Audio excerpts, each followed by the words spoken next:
তুই কাট, মার দিচ্ছি মা, ও কাটছে। নিঃশ্বাস নিতে পারছিল অভিজিৎ, পাগলা গালে মনে ঢুকাই এসে। শুভ দোল পূর্ণিমার প্রীতি শুভেচ্ছা, আন্তরিক অভিনন্দন আমার সকল ইউটিউব পরিবারকে। তোমরা কেমন আছো? আশা করি সবাই খুবই ভালো আছো, আর আমিও খুবই ভালো আছি। তো আজকে হোলির দিনে আজকে তো রং খেলা করবোই। তো তোমরা কেমন রং খেলা করছো অবশ্যই সবাই কমেন্ট করে জানাবে। তো দেখো আজকে হোলির দিনে আমরা কী কী রং কিনে এনেছি। মামার জন্য বেলুন, পিচকারি আর কয়েকটা আবির আর একটু মাথা ফাটা রং। তো এই রংটা দিয়ে মামা আজকে খেলা করবে। তার মধ্যে ওর আজকে শরীরটা একটু খারাপ ছিল, তো সেই জন্য দেখো আমি ওকে সেরকম রং মাখতে দেবো না, শুধু জাস্ট আবিরটাই দেবো। তো সেই জন্য দেখো মামির হাতে একটুখানি 1 প্যাকেট রং ধরে দিয়েছি। আর এখন আমার মামা শ্বশুরের সাথে এখন খেলা করতে যাবে, তার জন্য দেখো ওই যাওয়া মামা শ্বশুর এসে দাঁড়িয়ে আছে আর মামাকে খেলবে। আর মামা দেখো সাদা ড্রেস পরে দিয়েছি। ওর পায়ে একটু ব্যথা, হাঁটতে পারছিল না, তো ভাবছিলাম আজকে রং খেলতে দেবো না। তো সবাই খেলছে, ওরও খেলতে ইচ্ছা করছে, তাই একটু পাঠালাম যে না একটু আনন্দ করে আসুক। তো সেই জন্য দেখো আমার মামা শ্বশুরের সাথে ওই যে দেখো বেরিয়ে যাচ্ছে। আমাদের উঠোন দিয়ে হেঁটে সোজা রাস্তায় চলে যাবে, কারণ সবাই রাস্তায় খেলা করছে। মাকা মাকা রং মাকা, বলে তুমি দিদির মাকাও।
হ্যালো বন্ধুরা, তো দেখো দুটোটি বেরিয়েছিল, তাই ওখান থেকে দেখো আবির মাখিয়ে দিয়েছে।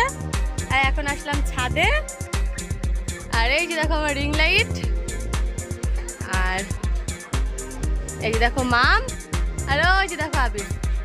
তো এখন কটা ভিডিও শুট করবো, তারপর তোমাদের সাথে আবার কথা হবে, ঠিক আছে? তাতে সবাই পুরো ভিডিওটি দেখতে থাকবে, স্কিপ করে দেখবে না। আর কি ভিডিও নিয়ে আসছি সেটা তোমরা বুঝতে পেরেছো, আজকে একটা হোলির ভিডিও নিয়ে আসছি। তো চলো পুরো ভিডিওটি সবাই দেখতে থাকো কন্টিনিউ। তো দেখো বন্ধুরা, আমি এখন একটা ভিডিও শ্যুট করবো, সেই জন্য দেখো মাথায় একটু আবির মেখে নিচ্ছি। তো আমার ননদটা আমাকে একটু হেল্প করছিল আবির দিয়ে। তো সারা মাথায় সারা চুলে আবিরটা ঢেলে দিয়ে আমি একটা ভিডিও শ্যুট করব। অবশ্যই তোমরা ভিডিওটি দেখবে আর কমেন্ট করে জানাবে যে কেমন হয়েছে। আমি ফার্স্ট টাইম এখন এইটা দিয়ে আমি আর কি ভিডিওটি শ্যুট করব। জানি না কেমন হয়েছে কেমন হবে। আর তারপরে দেখো আমার ভিডিওটিও শ্যুট করা হয়ে গেছে, যে যতগুলো করেছিলাম ছাদে। আর দেখো এদিকে ঘেমে স্নান করে যাচ্ছে, এদিকে তো আবির মুখে ভূত হয়ে গেছে সারা মাথার। কি দেখো পাগলি পাগলি অবস্থা, কেউ তো দেখে আমাকে চিনতেই পারবে না যে মানুষটা কে। তো চলো তারপর দেখো যাবো স্নান করতে।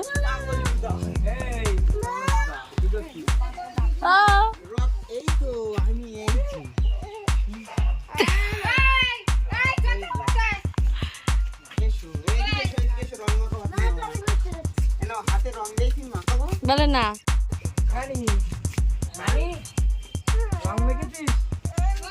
এখন দিবি না, আমি চান করতে যাচ্ছি বলে অভিজিৎ। তুই কাট, মার দিচ্ছি মা ও কাটছে।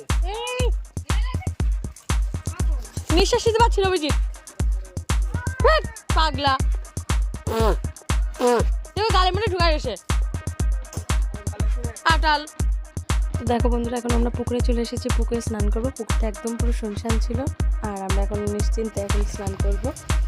তো এই যে দেখো আমরা এখন স্নান করতে নেমে পড়েছি।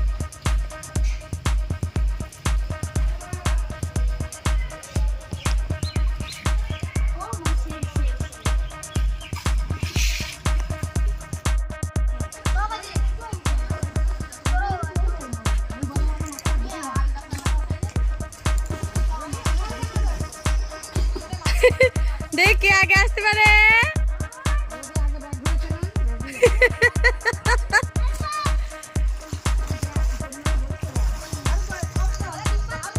সে অভিজিৎ কোথায় গেল? অভিজিৎ আগে।